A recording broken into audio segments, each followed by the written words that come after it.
The head nurse at UCLA sits me down and she says point blank, UCLA doesn't support women who are pregnant or help them. So it was very crystal clear immediately why there's no pregnant girls on campus, because we were being told point blank, you should have an abortion.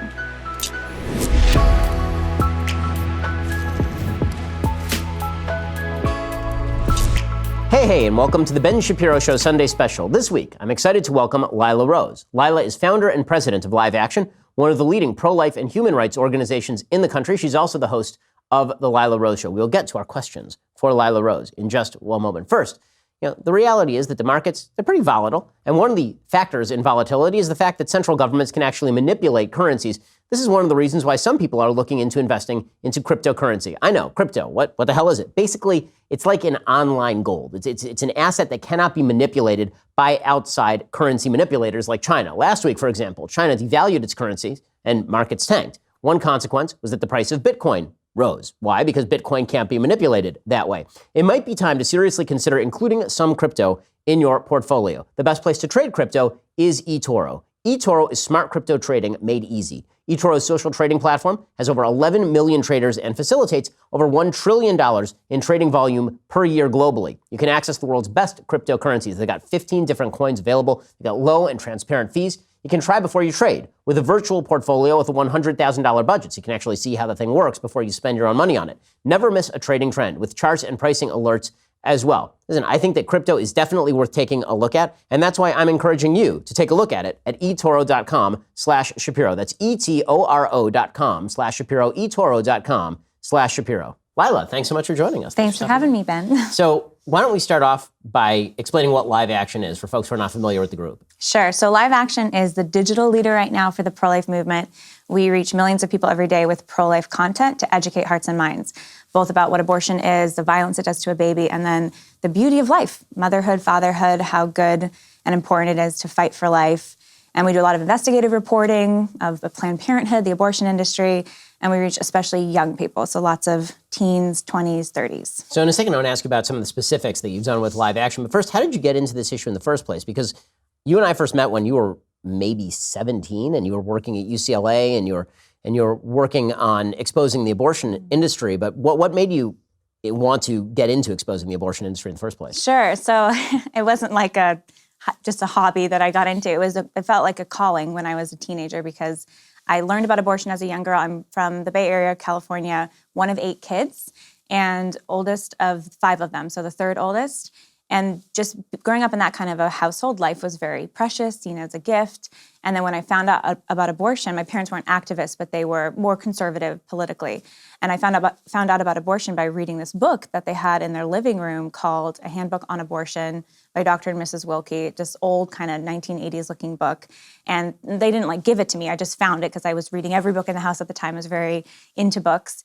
And I just came across facts about what was happening with abortion in America. And I saw photos of a child in the first trimester. So it's amazing how quickly a baby grows. I mean, I'm 3rd trimester right now, but first trimester, tiny, but still by 10 weeks, you have newly formed arms, legs, and tiny newly formed little face. The heart's beating after 3 weeks, brainwaves after 6 weeks. But I saw this image of a child in the first trimester who'd been killed by abortion. And I remember looking at this as a young girl and thinking, what is this? Is this real? Is this happening? I started to do research. I started to ask questions, and I find out that there's 3,000 abortions every day in our country. I start to read up on it. I come across Mother Teresa writing and speaking about it, who becomes a hero to me, and she calls abortion the greatest destroyer of peace, because she says, in a nation where a mother can kill her own child, what is left but for you or for I to kill one another? And just absorbing all of this, Ben, I was deeply moved, and I thought, this is the human rights issue of our day. Not a lot of people are talking about it. Not a lot of people are doing stuff about it, but this is the human rights issue, and I have to do something about it. So as a teenager, my resolution was, I'm going to try to save some lives by educating other people, because by education, I became aware of the problem. And so that led me to, when I got to UCLA, doing investigative reporting, because I thought, again, I have to educate my fellow students here. There's so much misinformation about abortion. It's not even talked about, and when it is talked about, lies are told about the humanity of the child, the risks of abortion. So the rest was history from there. So why don't we talk about some of your early research over at UCLA, the kind of undercover stuff that you were doing, because you really did pioneer this space. I mean, you were doing some of this stuff at the same time that James O'Keefe was doing stuff uncovering Acorn. So this is sort of the early days of undercover conservative citizen journalism. So what exactly was it that you were doing? Sure. So when I got to UCLA, I started a newspaper, a magazine on campus, which was meant to compete with the Daily Bruin, which I wrote a couple op-eds for. I don't know if you ever wrote for them. I did for a year and a half. They throw away a few. I kept submitting pro-life articles, and they only had so much appetite for so many, and maybe they published too. But the point was, it was very pro-abortion. The faculty, the administration, as you may remember, it's all very pro-abortion. I mean, you can't find a pro-life professor on campus. They're going to be pushing their politics in the classroom. And a lot of the students, I thought, were actually more open-minded. They just weren't getting any other information. And this was right when social media was just starting. So YouTube had just launched, Facebook. We just had our new UCLA Facebook accounts. And so there was finally a way to get other information out that's not the typical traditional media or the typical, what you're learning in the classroom. And so starting this magazine, I realized I'm going to do independent reporting because no one's talking about what's happening to pregnant students at UCLA because girls were getting pregnant. At our health center, there were over 1,000 pregnancy tests that were done in 1 year, in the last reported year, but I never saw a pregnant girl on campus. Why? What's happening to them? And then what's happening with the abortion clinics in Los Angeles? So that opened my mind and my curiosity to say, okay, what can I discover? What can I expose? Maybe just doing my own investigative work. And so my first investigation was actually of our campus health center, the Arthur Ashe Health and Wellness Center, right in the middle of Bruin Walk. And I just went in posing as Lila, saying I was, 18, a freshman, which I was, but saying I think I might be pregnant. And the head nurse at UCLA sits me down, and this is the woman that she saw all the students who might be pregnant who were taking pregnancy tests. And she looks me in the eyes and she says point blank, UCLA doesn't support women who are pregnant or help them. And she said, but we have 2 doctors you can see. You can pick which one for 2 different kinds of abortion procedures. And when I asked her about other options, I said, well, what about, are there other options for me besides abortion? She said that adoption would be like giving away a present. She said that being pregnant in class would be embarrassing for me and my fellow classmates because I'd have to use the bathroom. And it was just not worth it. And so I should go the route and get a UCLA doctor to do an abortion on me. So it was very crystal clear immediately why there's no pregnant girls on campus, because despite UCLA being all about your choices and empowerment and women can accomplish anything, we were being told point blank, you should have an abortion. I mean, that is obviously very stunning stuff. And then you proceeded to go undercover at Planned Parenthood. Exactly. Clinics. So why don't you talk about that a little bit? So after the health center and reporting on that in my magazine that we launched called Advocate on campus, we also realized, okay, it's time to look at the abortion clinics in Los Angeles because this is where girls are often being sent. This is where they're going, students are going. And I had done a lot of research and discovered in the practice of abortion, there's a lot of other human rights abuses. So abortion is this ultimate abuse against a child. It's killing a human being in the womb. But it is harmful to the mother, it's harmful to the father, it's harmful to all of our familial bonds, our society. And when abortion clinics are committing these horrific acts against children, they're often not really concerned about the woman either. She becomes a second victim. And I had done research showing how sex abuse victims are often taken, or traffic victims are taken to abortion clinics where the crime that they endured, the assault, the abuse, if they're an underage girl, often it can result in a pregnancy, and then they're taken to this abortion clinic. It's covered up by the clinic instead of the abortion facility reporting it to authorities that they're the way they're required to do by law. And so I came across a study done by Mark Crutcher, this group called Life Dynamics out of Texas, this kind of older guard pro-life group, but they called over 800 Planned Parenthood facilities and found that in over 90% of them, they had a girl posing as an underage girl on the phone, 13 years old. In over 90% of 800 Planned Parenthood clinics at the time, they told who they thought was a 13-year-old girl that they had a don't ask, don't tell policy on sex abuse, meaning she could come in. If she was pregnant, the abuser could even take her and the older boyfriend, and they wouldn't do anything about the abuse. And they wouldn't report it, which they're required by law to do in virtually every state. So reading the stories of actual girls who had been through this, and then they later on sued Planned Parenthood, or there were criminal cases, I was very moved by that. I thought, wow, children are being killed and women are being harmed. So is that happening in LA? And so that led me to go undercover posing as an underage girl, saying that I was a victim of abuse, had a much older boyfriend, statutory rape, And instead of reporting it, in the first 2 Los Angeles Planned Parenthood clinics I went into, both of them told me that I could lie about my age in the paperwork, they wouldn't report it, and they offered to give me a secret abortion. That immediately, 2 for 2, I realized this is not just Los Angeles. This is not just bad stuff at UCLA. This is stuff happening all over the country that no one is talking about.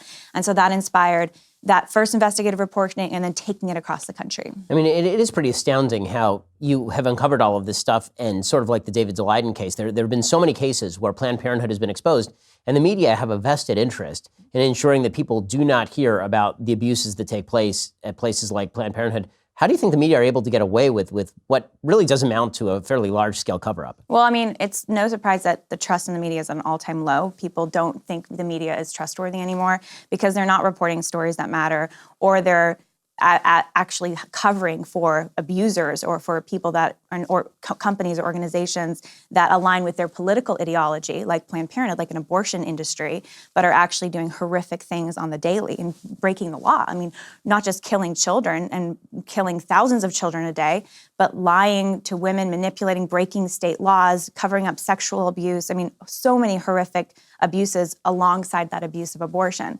So, and it's not just media. I mean, as we know, it's tech. Big tech. I mean, Sheryl Sandberg, COO of Facebook, just donated her second $1 million to Planned Parenthood. And you have, Live Action has over 4 million followers online on social media, but we are dealing daily with all kinds of tech bias. So media bias is bad, but I think people at this point are like, hey, yeah, the media is biased. CNN, MSNBC, whatever, they're biased. But it's even more devious when you have Google making the search results. If you type in abortion risks, there are all these Planned Parenthood articles saying there's no risks to abortion, right?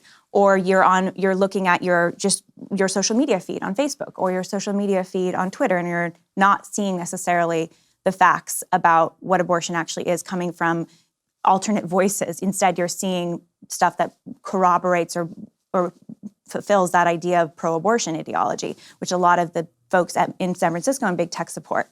So it's a big problem. And it's something that, that's why Daily Wire is so great.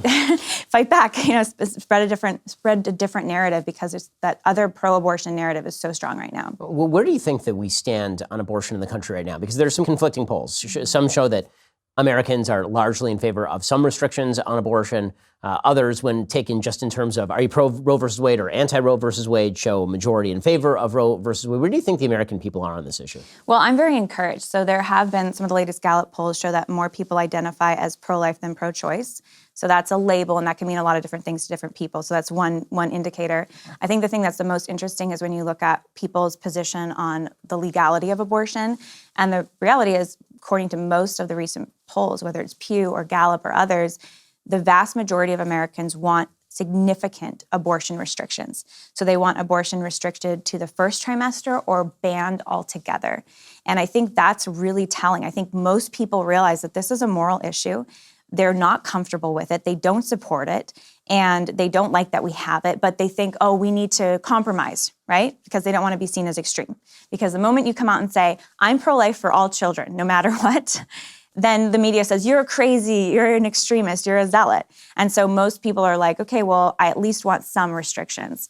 But what we see every day at Live Action is when we actually educate people, when they actually know facts about fetal development, about life in the womb, the heart beating at just a little over 3 weeks. I mean, it's crazy. Brainwaves at just a little over 6 weeks. When they learn about how quickly that child grows, when they learn about the science, which proves conclusively this is a unique individual human life at the moment of fertilization, people become pro-life. A lot more people than you would realize. And when they see what abortion does to that baby, when you actually learn what these abortion procedures do to starve that baby to death, whether it's through a pill in the first trimester or to section that baby apart in the second trimester or the late first, people are shocked.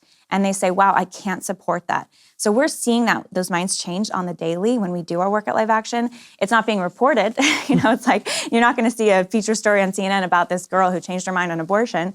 But little by little, I think that the tide is absolutely turning. So in a second, I want to ask you about the scientific questions surrounding abortion. Mm-hmm. But first, have you ever wondered why internet access is so much cheaper these days, like $30 or $40 a month? It used to cost you hundreds of bucks a month. Well, that would be because internet service providers like Comcast and AT&T are not just making money off subscription fees. They're also making money from spying on your internet activity and then selling your history and data to big tech companies. which is why I use Expressvpn to make sure they don't get hold of my data. It's my data. Encryption makes it much harder to spy on you, which is why companies like Time Warner and Verizon don't actually want you using Expressvpn. The best way to make sure that 100% of your data is encrypted from your ISP is with Expressvpn. Expressvpn creates a secure tunnel between all your devices and the internet, so everything you do online is encrypted. Not even your ISP can track and collect data on you. Expressvpn works on all your devices, not just your phone or your computer. It works on tablets and smart TVs, even your router, so you and your whole family can always stay protected. I can't stress this enough. Expressvpn is incredibly simple to use. You just open up the app, you tap one button to connect, and that is it. That's the reason I use Expressvpn. There are hackers, big tech, lots of folks who want my data. They don't get it. It's my data. Your data is your business too. Protect it at expressvpn.com/Ben. Visit expressvpn.com/Ben to get 3 extra months of ExpressVPN protection for free. That's expressvpn.com/Ben to learn more. Okay, so let's talk about the science surrounding abortion. One of the things that drives me absolutely up a wall is we've now been through probably 15 or 20 minutes of this interview. You've not mentioned your religious stance once, and yet when you talk with people who are pro-choice or when you read the columns written by people who are pro-choice, their fundamental assumption, their baseline assumption seems to be that if you're pro-life, the reason that you're pro-life is because you're religious. So this really leads to 2 questions. 1, why is that assumption made? And 2, why is it that there is such heavy crossover between people who are pro-life and people who are religious when the science, again, should tend toward making people pro-life? Why aren't there more secular pro-lifers, in other words? Right. I think it's because of actual, literal science denial that's happening on the left largely, even among those who say that we're pro-science, look at climate change, look at all these things. They won't actually look and acknowledge the biological realities of what's happening with life in the womb. I mean, we deal with this all the time. We're educating young people. I was just talking with a young girl just in the last few days who was saying, I'm an atheist, so I'm pro-choice. And I said, well, let's talk about that. When does life begin? And she said, well, I think it's just an egg early on in the first trimester. I said, well, that's actually scientifically incorrect. An egg, a sperm fertilizes an egg, then you have a single cell embryo, and that's a unique individual human life. That's what the science shows. And it was like mind-blowing for this young girl. And I said, where are you getting your information? And she said, oh, I'm just getting it from, a friend that is more liberal or something like that. And I said, if you actually pick up any human biology textbook, it will tell you when life begins. It begins at the moment of fertilization, when that egg completely is transformed because of the sperm and becomes a complete DNA code for an individual human life. And all that life needs is time and nourishment to grow. So I think it's really just this crazy environment that we're in today where this basic science about the origin of human life is being hidden from people, or because of our obsession with keeping abortion legal and defending it to the death, we are refusing to acknowledge basic scientific realities about human life. And to your second question about people who are religious who tend to be a lot more pro-life, I mean, I think that's because when you start to have any kind of a moral view of the universe, and everybody is religious in some way, even an atheist, their religion is, I believe there's no God, absolutely, right? Or agnostic, their religion is, I don't know, and so I'm going to live my life this certain way. Everybody has a worldview. We'll call it religion, call it worldview. It's the way they live their lives. It's the code by which they live. And what is the code by which we will live in our society? If people of most major faiths today are pro-life because they've acknowledged human life has to be precious. Human life has to be valuable. If we don't see the value of every single human life, then all of a sudden we enter into all kinds of injustices and justifications for abuses against human dignity.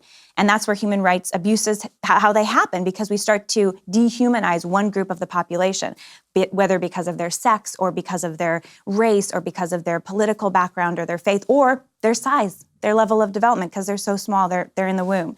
So I think it makes sense if you're religious to be pro-life. If you're not religious or your worldview is whatever you want it to be, if you think that human beings have human rights, you should be pro-life, period. One of the things that you mentioned when you talk about science denial, and that is completely obvious, is how the left wishes to deny the ability of people to even see ultrasound photos. It's absolutely astonishing. I mean, my listeners know my wife is now 6 months, a little bit over 6 months pregnant, and she's due at the beginning of March. You're obviously pregnant. The quality of the ultrasounds now is so unbelievably high. When we had the first ultrasound of the newest kid at, I think, 8 or 9 weeks, the quality of the ultrasound is so unbelievable. I mean, it doesn't look like static, like your parents' ultrasound. It looks like a full child. I mean, it looks like a child. And while that's not a great argument for what constitutes a human life, because the look of something doesn't necessarily mean what it is, it is so perfectly obvious on its face what exactly you are looking at that it's no wonder that groups like Planned Parenthood wish to forcibly discourage people from taking a look at ultrasounds. And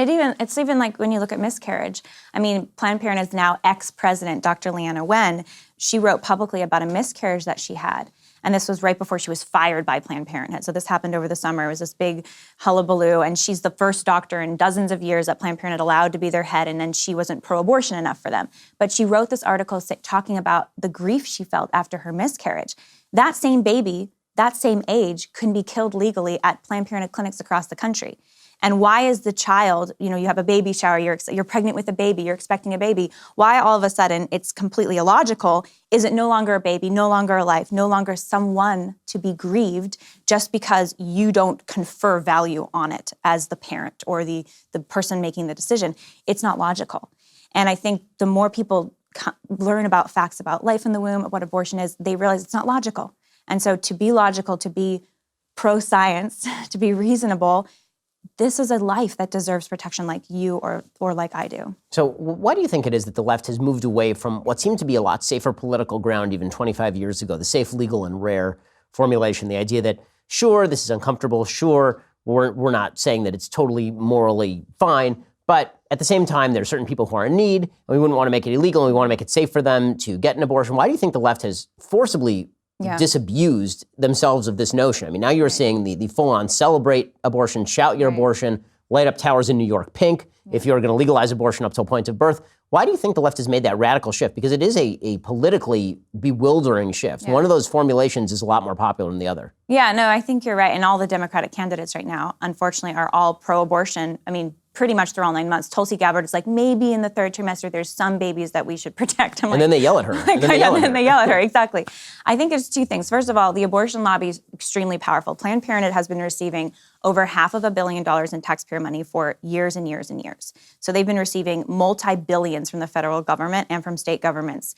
And their political power is huge. They invested $30 million to try to defeat Trump last round. They're going to invest another $50 million this coming round. So the abortion lobby is a real thing, and they have a lot of power with these politicians, and they are only content with abortion through all 9 months for any reason. There's no moderation when it comes to the abortion industry. I mean, of course not. They want to kill, and they want license to kill at any age for any reason. So there's that.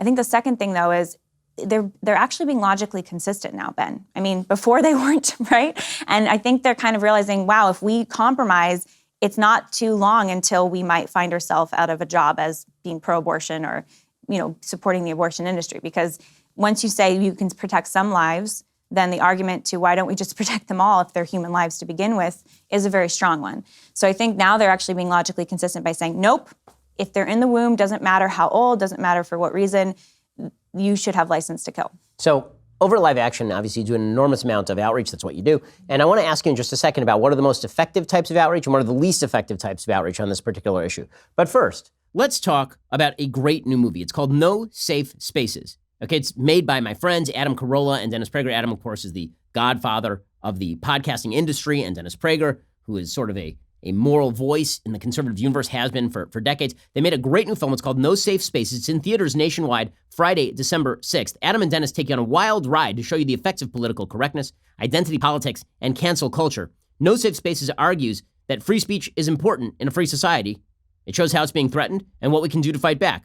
It also features me, this film. So if you like me, if you're a fan of Ben Shapiro, you should check out No Safe Spaces because they review my experiences at Cal State Los Angeles and that weird one over at Berkeley where the city had to spend like $600,000 on security just so I could talk about free speech.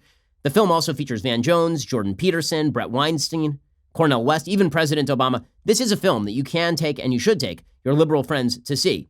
No Safe Spaces, rated PG-13, is now playing in theaters everywhere. That's nosafespaces.com/Ben for ticket information and theater locations. So let's talk for a second about the effective approaches on the pro-life side versus the ineffective approaches on the pro-life side. So you've spent an awful lot of time, an awful lot of money trying to reach out to people with pro-life messages. So you probably have some good information about what is effective and what is ineffective. Why don't we start with the ineffective? What's been the least effective approach that you think people use when it comes to moving people toward a pro-life position? That's a good question. I mean, first of all, there's a lot of diversity. So I would say there are some really, not silver bullets, but there are some really strong arguments and approaches that work for a lot of people. But some people, it's interesting that even some of the lesser effective approaches in the pro-life movement still make a difference for some people. So I would never say, stop doing what you're doing out there. Anybody doing anything for life, lovingly, with compassion, I think is good. Whether it's very effective in my book or not, I mean, I'll choose my own strategies. So I know it's kind of like going around your question, but I would say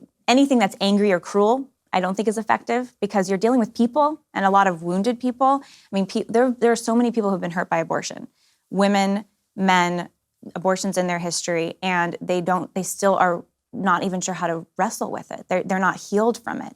Part of that is they haven't been able to acknowledge it was a life. It was their child that was killed.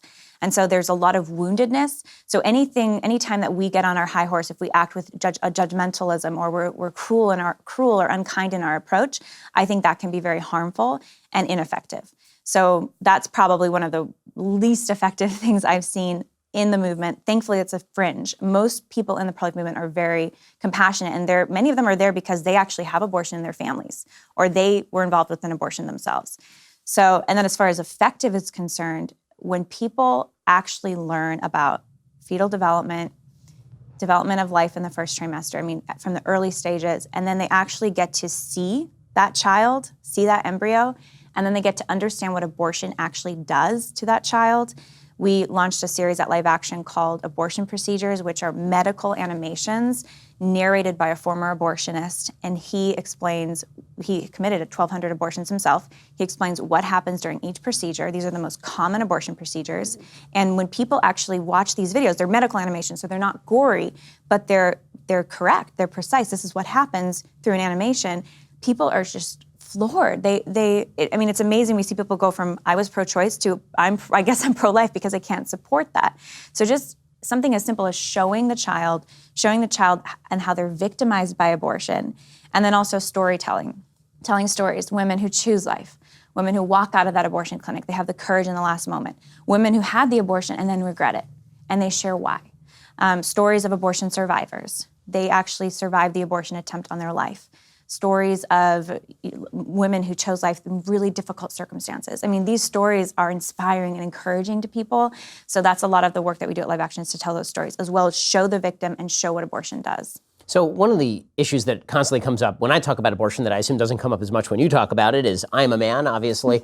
You're a woman. I feel safe assuming your gender since you're currently having a baby. Well, that doesn't do a lot today, actually. That's fair. But with that said, one of the chief arguments that's used by the pro-choice left is the idea that if you're not a woman, you don't get to speak out on this. Of course, if you're a pro-life woman, you also don't get to speak out. But why do you think this has become such a feminist nostrum, that the movement in favor of abortion is a pro-women movement, as opposed to a movement that is dedicated to the destruction of a child? Like, well, why has it become that there is such a supposed gender gap in this area? It's crazy. I mean, you have the sexual revolution, and that happened mid-century, this last century, and then you have the so-called women's rights advocates who were doing important work in the first part of the 20th century. I mean, they were making sure that we were treated equally under the law. They were making sure before that we had the right to vote. But then all of a sudden it got hijacked by this new sexual libertinism, where it's now all about not just my body, my choice, it would come later, but this idea that sex has nothing to do with children, it shouldn't have to do with commitment. And then the feminist movement then became the movement of basically Playboy types, saying we should be free, burn your bra, sexual promiscuity. And then the result of that too is, if we get pregnant, we have the right, now we should have the right to not have to be pregnant. And so we should have the right to end the pregnancy, choose, my body, my choice. So using these euphemisms, basically the right to kill. So this crazy thing happened where instead of feminism being what it was designed to be, which is make sure that we have equal treatment under the law with men, and we're seen as equal partners, which we are, it became this new thing of a complete deconstruction of what it really is to be a woman, and an attack on our own dignity and our children. All of a sudden, we became at war with our children. So it's absolutely crazy to me that the so-called women's rights groups today are the ones that are fighting for killing our own children, which is antithetical to every protective instinct in a woman. and the most noble instincts in a woman or a man, which is to care for those that are more dependent and care for those who are weaker.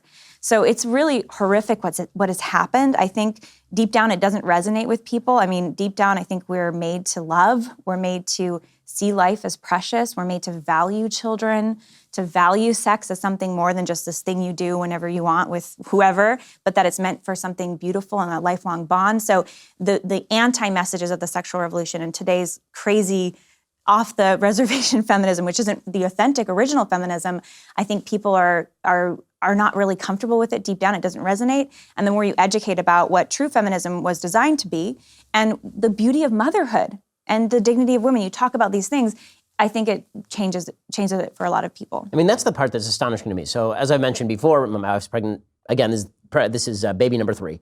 And she's also, as everyone who listens to the show knows, a doctor. So she's a career person. And if you asked her what made her most fulfilled, there is no question which one of those is more important to her. And this is somebody who has spent a decade becoming a doctor so that she can serve other people and have what I think is a pretty important career. And if you ask her which one of being a mother and carrying a child, does that make her feel more fulfilled, or going to a doctor's office and taking care of patients, she will say the former as a woman. Now, as a human being, maybe being a doctor is very fulfilling to her, but I think that for pretty much anybody, being a parent is the most fulfilling thing that you're going to do. It's the most difficult. It's going to be the most fulfilling thing that you do in your life. But beyond that, the reduction of womanhood down to quote unquote personhood is really astonishing because, as I've said before, it's amazing to me why women who have a superpower, right? They have a superpower to create another human being that comes directly from their body and nourish that human being. And to say that that is the least part of what I do, that part doesn't matter at all. The part that I do that matters is working 2,200 billable hours at a law firm or going to medical school, just like the dudes do. Like, all of that's fine, do it, like enjoy. But to take the part of you that is the most unique to your sex and then discard that or treat that as though that is a downside to who you are, it's antithetical to what womanhood is. It's very puzzling. Right, and so much of today's society is saying a woman's value is in what she can achieve, how she can succeed, how she can compete, and the kind of wealth she can generate or the success that she can achieve, or in the way she appears, how attractive she is. When it's really about our relationships. I mean, that is what at the end of life, when you're on your deathbed, it's about who did you love. Who is by your side? How did you serve? How did you give with your life? And that's what we're wired for as human beings. So a lot of the toxic feminism today is pointing us towards basically to choose between, say, no, you can't have family, you can't have kids, you should choose your work first, you should choose your career first, you should choose these other things first. The reality is, though, if you prioritize, and for me, I put God first, husband second, my child will be second, third, will be part of my family, will be second. And my work is still incredibly important to me. I'm still going to be writing, podcasting, doing live action, speaking, doing these things, but my family will always come first. And if we can prioritize that way, both as men and women, we will be much happier and our society will be much healthier. And there will be less of an abortion problem in the first place because children won't be seen then as this threat to our futures. Instead, they're seen as a beautiful part of our futures. But we have to then live a certain way. We can't just treat sex any way we want. I mean, this goes back to the way our culture sees sex. I mean, that is the root of the abortion problem, is how we see sex as a culture and how we approach sex. If sex is just something we do whenever we want, with whomever, then yes, there will be unwanted babies. There will be unexpected pregnancy. Children naturally result from sex. That's a good thing. It's not a bad thing. And sex is meant to bond two people together and create a lifelong bond. So if we can restore sex to its proper context in our society, to see it as a lifelong bond between two people who choose each other, who sacrifice for each other, i.e. a marriage, who commit to each other, and who are open to children, because that is the natural outcome, a beautiful outcome of sex. So I think that's part of the solution to the crazy off the road we've gone with feminism and so many of the other excesses today. I mean, at the same time, it feels like that is the area of pushback where you get it the strongest from the left. Meaning, on the biology point, it's very difficult for the left to push back on that because the biology is what the biology is. But when it comes to the perspective on sex, that's where the left kind of holds up its hand and they say, okay, so basically you're saying either I have to be a pro-life prude or I have to be a pro-choice person who has a good time and lives my life, and who are you to tell me They're not even what having to a do? good time, though. I mean, The Atlantic just did this whole series of pieces last year about how people are not having a good time sexually. They're having less sex, their sex is less happy, and there's all these studies being done about how people who are married and are in lifelong committed relationships and they go to a religious service once a week, those women actually are the happiest and have the most fulfilled sex lives. So there's a lot of research, and the research has been around for decades actually, that shows if you want to be happy, if you want to feel fulfilled sexually and in the rest of your life, then you should marry the love of your life, date them, take time to get to know them before having sex with them, commit to them for life, and have a family with them. I mean, it sounds it's not rocket science, but it's seen as so crazy today because there are real forces that are dark forces, I think, in our society, which are ultimately not leading people to happiness. They're leading people to a lot of grief. Well, this is one of the areas where my own prudishness tends to bite me, simply because it's not prudish. Listen, I don't think it's prudish either. I have a very fulfilling, wonderful life with my wife, but the fact is that if you promote the idea of monogamy, and that the ideal, and not everyone's going to meet it, but the ideal is virginity until marriage. And if you don't meet that, so be it. People sin. That's what life is about. But you can start over. I think that's the thing. You don't have to, just because you've lived a certain way in the past, you've had, let's say, 100 sexual partners, whatever. You don't have to keep doing that. You can change your life. I know people who have dramatically changed their lives. So just because you did something in the past doesn't mean you have to keep doing it in the future. The part that really puzzles me on this is, again, the perspective that feminist women seem to take on this. Like, I fully understand why men would like to be promiscuous. I'm a man. I get it. Like, the men and women are built differently biologically in the mammalian species. Men are built to procreate with as many females of the species as humanly possible. But that is not true with human females. They are built biologically and by evolutionary biology to choose the fittest mate in order to create the best possible offspring. And so the idea that's been promoted by feminism, that sex is the same for men and women, and that men and women experience sex the same. And so therefore, if women act like men would like to act, that somehow they're going to be happier. I've seen no evidence that this is borne out by reality. Yeah, it's basically, a lot of modern feminism is women should be like the worst possible man. And it's not working for us. It's not working for men either. And look, yes, we're animals, we're mammals, right? But we also have free will. We can choose to love, we can choose to sacrifice. And even that man who's having multiple sexual partners and he's like, oh, it's so great. At the end of the day, he's going home, and if he's lonely as heck because he's like, okay, I have an intact family, I don't have a woman who loves me and wants to stand by me because here I am, with all these other women. It's not actually making men happy, is what I'm saying. Just like it's not making women happy either. So it's not like men are wired to just go have sex with anyone, because men also have free will. And they also experience the consequences of bad decisions too. And it hurts them too. It's hurting men and women. And you look around our culture, look, the anxiety, depression, suicide, mental health crises is at an all-time high. It spikes every year, all the mental health issues. Relationships, people are reporting how unhappy they are, how isolated they are. It's not like we're all happy with the way things are. And then you have Me Too. You have the Me Too movement where women are saying, oh my gosh, this whole objectification, sex, have it as at your pleasure, however you want it. That's not making people happy either, because then the excess of that is men mistreating women, and then women saying, wait a minute, hard stop, this is not serving us, and we have the whole Me Too movement. So I think everyone knows deep down this is not working. This whole sexual libertinism is not working, and they are deep down longing for commitment and for belonging. I do wonder whether the movement toward libertinism, despite the fact that, as you say, the polls are showing deep unhappiness in American society, is really rooted as a backlash against religion. That the idea of monogamy and the idea of sexual commitment, because these were so deeply tied into Judeo-Christian values historically, that the backlash to that has led people to embrace positions that are untenable and to stick to those positions, even if those positions make people unhappy, because better that we should stick with the point that Judeo-Christian religion is wrong and fundamentally flawed than to acknowledge that even if I don't believe in the religious aspects of this, maybe they were right on this particular point. Yeah, that's interesting. I think there's absolutely spiritual forces at play. Speaking as a person of faith, I think evil is real. I think Satan is real. I think that the evil wants to just destroy good, destroy love, destroy human beings. And so a lot of the ideologies today that are very destructive in practice, whether it's the pro-abortion ideology or it's this new form of feminism, which is men are, women don't, our motherhood doesn't matter. We can just discard it at will, and we shouldn't value life or value our femininity. I mean, these things I think are extremely, they're evil. There's evil to them.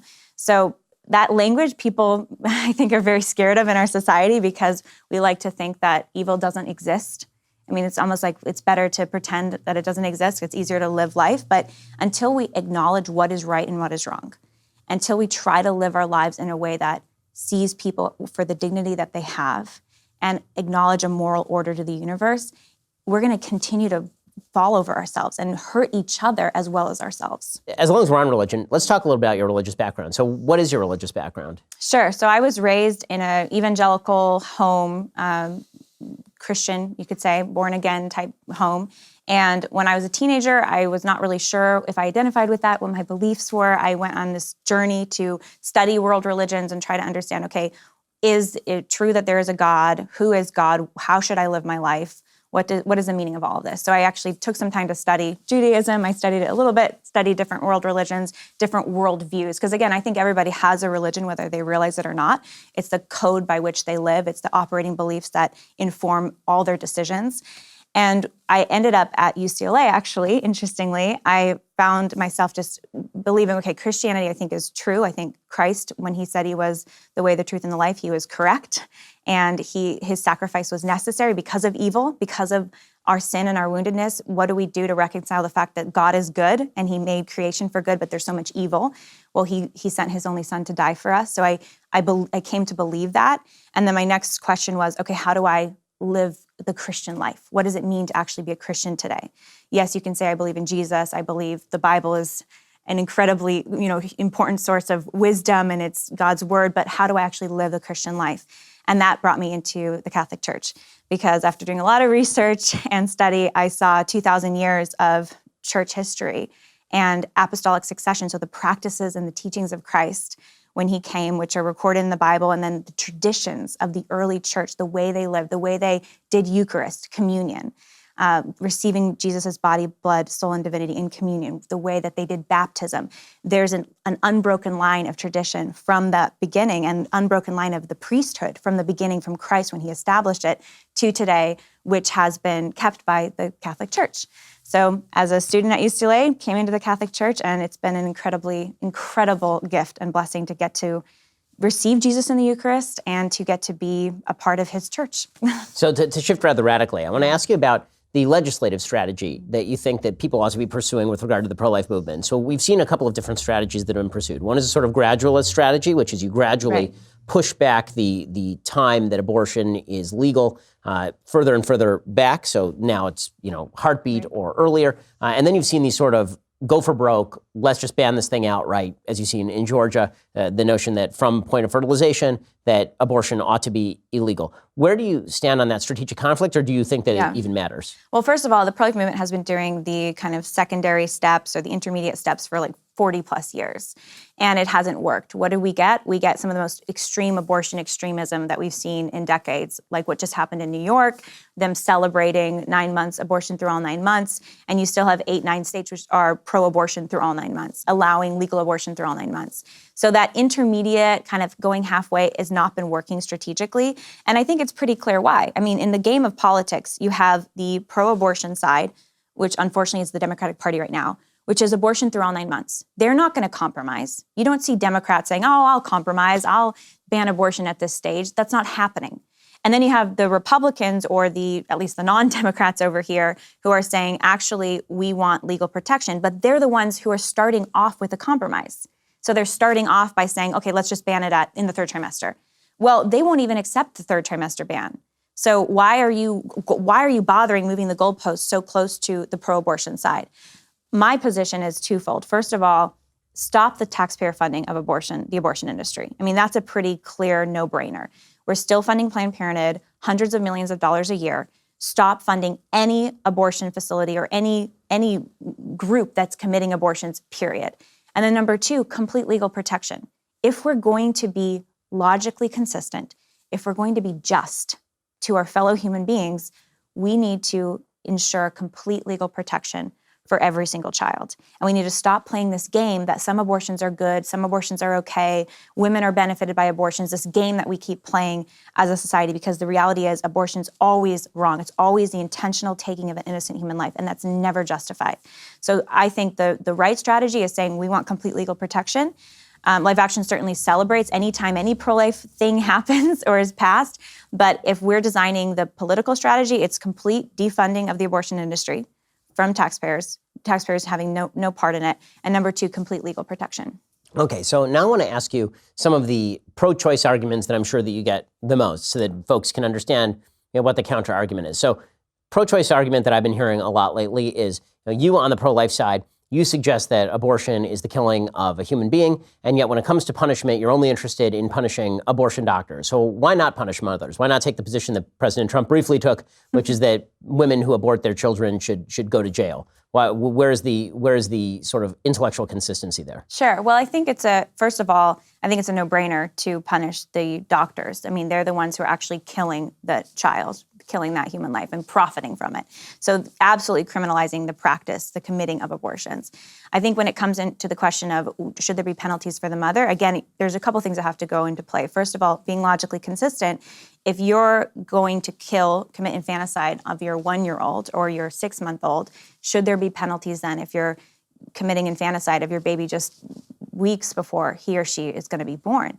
And I think that each state and each community needs to look at, okay, what penalties make sense and take into account all of the mitigating factors, like you do with any case where you're dealing with the intentional killing of a human life. Mitigating factors that include pressure and coercion. Women that are facing abortion or wanting to have an abortion, maybe because they're being pressured or they're being forced into it, or they're not in their right mind because they're feeling so much stress or so much anxiety. So I think those factors need to be considered, and then the primary penalty should be on the abortionist. Okay, so pro-choice question number 2, and that is why do you pro-lifers conflate all of the forms of human life? Why is it important to protect from point of fertilization when you have a single-cell embryo, as opposed to point of consciousness, or as opposed to point at which the baby can live viably outside the womb? Why do you use language like you're killing human babies when what you're actually killing is a single-celled embryo? Well, you're killing human beings, and you can say, okay, I'm only going to call a baby once they're born. You put the word baby where you want to put it. But the fact is it's a unique individual human life. And if you start to say like consciousness or your ability to breathe or your ability to, there's some ethicists like Peter Singer who say actually the infant is not considered a full human being because their brain isn't as developed as they will be in 6 months or a year. So you can play that game where basically your abilities as a human or how developed you are as a human should equal your humanity and your legal protection. But I'm not interested in playing games like that, because I think all human beings should have human rights, regardless of how developed they are. A toddler is far less developed than an adult. A newborn is far less developed than a toddler, and an embryo is far less developed than a newborn. But they're all human beings. And so I think it comes down to, do you want to live in a society where your abilities or your level of development is really whether or not you get legal protection?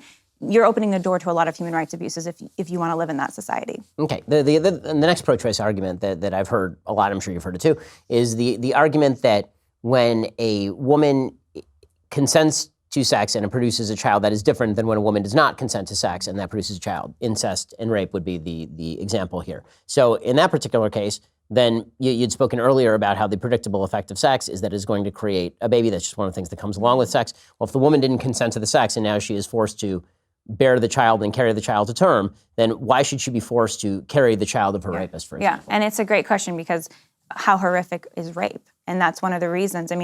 Not just violating that woman's body, but that you are going against her will and against her consent, and that could potentially create a life. So it's a complete violation of everything that is good. And women who are victims of rape, or girls who are victims of rape, they deserve our support, our care, and our advocacy. If a new human life, and that abuser needs to be completely punished to the fullest extent of the law possible. But if a new human life is created from an act of violence, you're now dealing with an innocent third party. You're dealing with a child who didn't get to decide how she was conceived.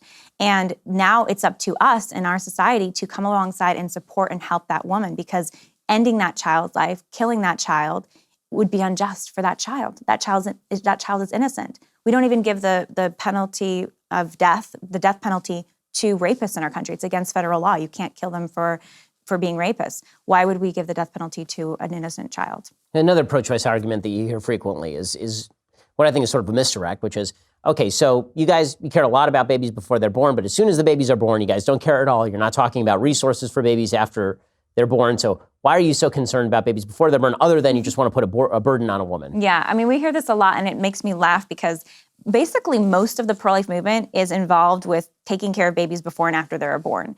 I mean, you actually get to know the pro-life movement, and there's thousands of these pregnancy resource centers that are, yes, helping women who are pregnant, and then they're helping women with their infants and their babies and their parenting classes and relationship classes, and they're trying to create healthy families. So most of the pro-life movement's focus is families and those bonds of love between parents and children, both when they're in the womb and they're outside of the womb. And I know I speak at a lot of pregnancy resource centers, events. My husband and I support them. We volunteered at them over the years, and they're doing that daily quiet work of caring for mom and baby and family and baby, both when the baby's in the womb and when the baby's newborn. So there's a lot of work being done in that space. Some of the most prolific adopters and foster families are pro-life families. I know so many of them, and it's something that is just a beautiful part of the pro-life movement that's underreported. So I have trouble finding that pro-life person who just cares about the baby before they're born. The final pro-choice argument that you hear a lot is, aren't you putting an insuperable burden on women who are poor, particularly women of color? Upper-class white women will always be able to go get their abortion. They'll always be able to lead the economic life that they want, but poor black women living in inner cities are not going to be able to do that unless they are able to dispose of an early pregnancy that they didn't want in the first place. I mean, I think that's a big fallacy, because an abortion, having a dead baby now in your history, doesn't make you rich. Doesn't make you successful, doesn't make you well-educated. If you were the victim of a horrific rape, it doesn't take away the trauma of that rape.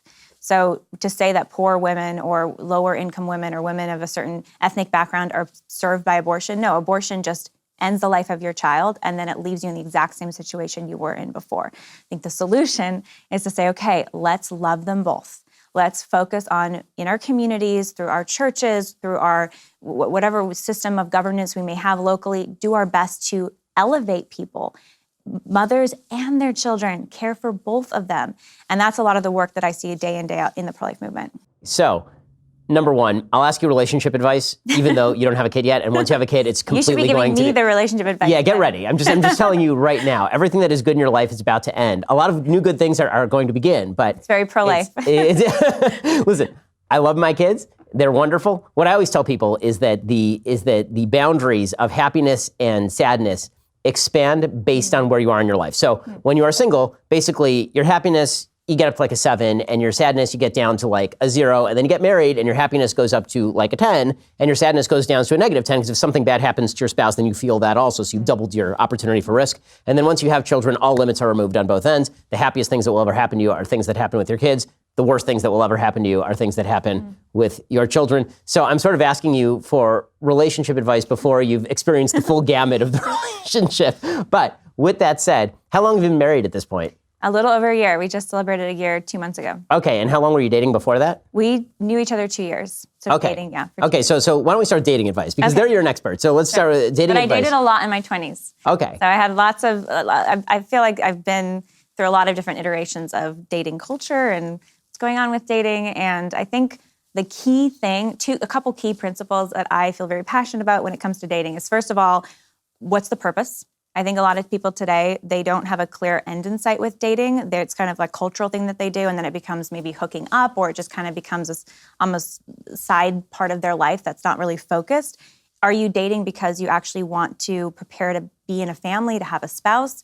Are you looking for someone that you would actually want to raise a family with and be a lifelong partner to? I think that's a key question. What is the purpose? What's the purpose behind your whole dating approach, right? And then the second thing is, are you trying to become the kind of person that you would want to be with lifelong?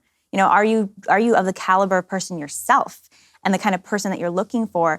are they the kind of caliber that you would want to be with lifelong and raise a family with? So it's really I think it's really, I mean, it sounds maybe heavy, but it's like a mature approach to dating. And yeah, dating can be fun and interesting and all these things, but it really needs to be, the question needs to be clarified. What is the point? And then focus on how do we become the best person that we can be so we can be with the best person that we hope to be with. So first of all, totally agree with all of that, except for dating can be fun. Fact check, false. Dating is not fun. Dating is terrible. Marriage is wonderful. It can be terrible. I agree. Marriage is way more fun than dating. I will completely agree with that. And you can keep dating your spouse, and now it's your spouse that you know inside and out and you love to the death. And by the way, my first year of marriage, people said a lot of things about how hard marriage was. I'm sure you've heard this. It is the best. It's so much easier than dating. But here's the thing, you got to put in the work. I understand that. Like people say, well, you just haven't had hard times yet. Well, we worked when we were dating. We tried, we really got to know each other. We really learned about what is our purpose in life. How do we work together? How do we communicate? And I know that we're going to have to keep working at it the rest of our life.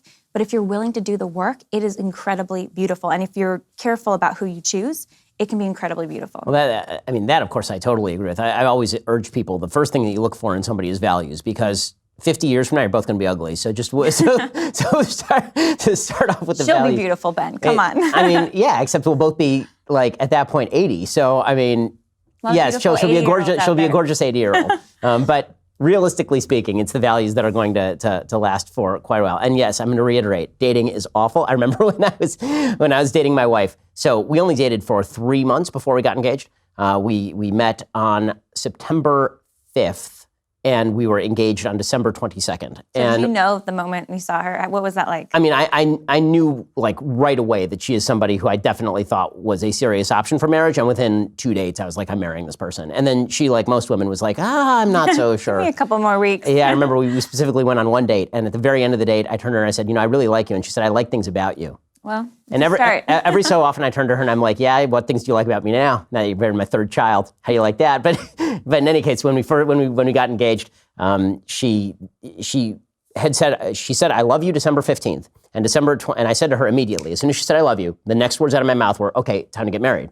And she said, why can't we just enjoy this time together? Why can't we just enjoy dating? I said, because I'm not enjoying the dating, because I'm not enjoying any of this. I'm going to lock this down. We're going to get married. And also you were planning to not have sex before marriage. I mean, that's well, yes, this was definitely a factor. I mean, there's no question. Yeah. But and neither was she, thank God. But yes, I mean, her determination not to get married lasted for 1 week, from December 15th to December 22nd. Ben. Yeah, well, I'm good at what I do. What can I say? Okay, so looking forward to motherhood. What are the things that you are looking forward to and the things that you are not looking forward to? Well, I'm looking forward to actually having this baby outside of me, because I'm 9 months pregnant, and so we're almost done. We made it there. And I'm looking, it's already been a beautiful experience to even be pregnant and have this new little boy in my life. And yeah, I'm just looking forward to it. I know the boy. Congratulations. Thank you. Yes, awesome. I know. Little boys they're fantastic. Little girls also, but little boys are fun. I hear both. So we were going to be happy with either. Yeah. We'll accept either. But I don't know. I mean, I think being a mom, I'm excited to have the opportunity to get to, first of all, just be with the baby and have my own baby to hold and kiss and cuddle, because I love babies. And whenever I see someone's baby, I'm like, your baby's so cute. And just the opportunity to get to form another human being. I mean, that's such an incredible responsibility and privilege. And it makes me want to be a better person. I already wanted to be a better person when I was trying to find my future spouse. When we got married, I'm like, I want to be a good person for you. Now it's like, okay, I want to be the best person I can be for this child. So it's an incredible motivator. And yeah, I'm grateful for that, because you can't get enough motivation. Try to be your best. How's your husband doing with everything? He's thrilled. He's super thrilled. And I'm more grateful every day that I married him, because I'm like, I got such an excellent man who's very focused on, I want to be a good father, be a good husband. I want to fight for my family. And again, it goes back to like the dating stuff, really being intentional about dating. I mean, there are good people out there. I know it can seem like a wasteland. There's probably people listening who are like, oh, I hate the dating market. And yes, there's a lot of crazy bad stuff out there.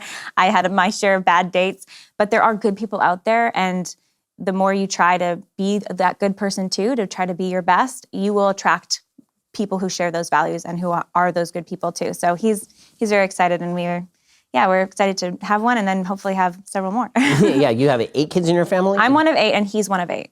So we've got a lot of siblings, 14 siblings between the two of us.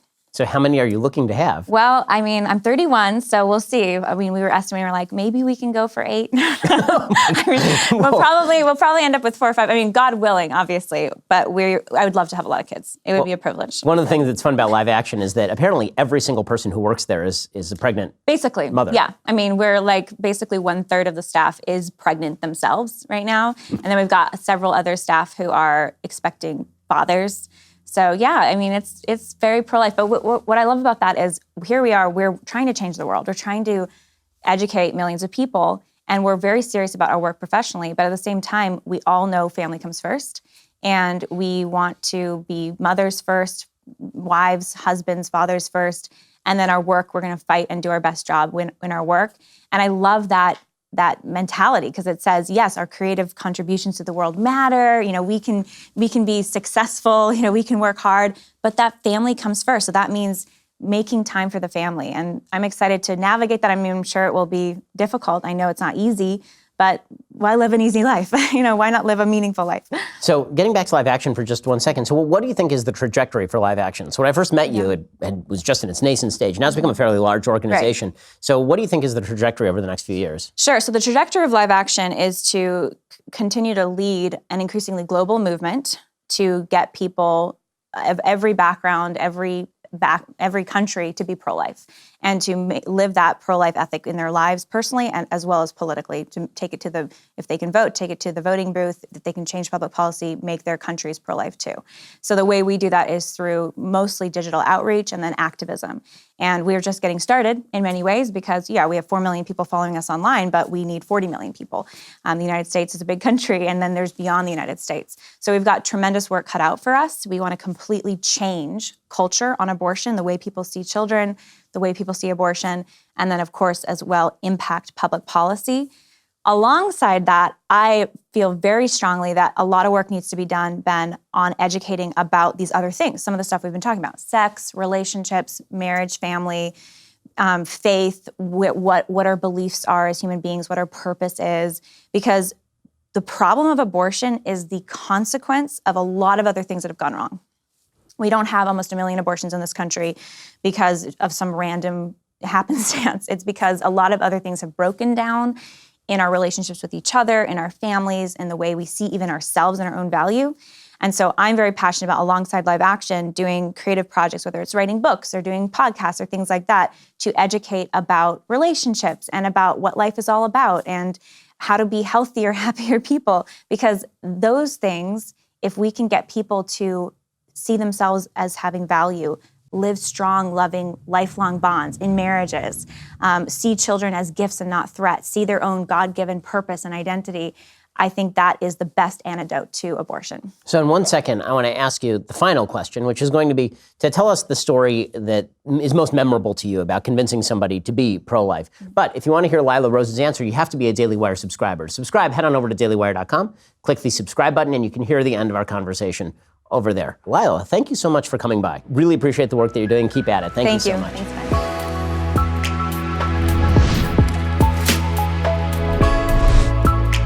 The Ben Shapiro Show Sunday Special is directed by Mathis Glover and produced by Jonathan Hay. Executive producer, Jeremy Boring. Associate producer, Colton Haas.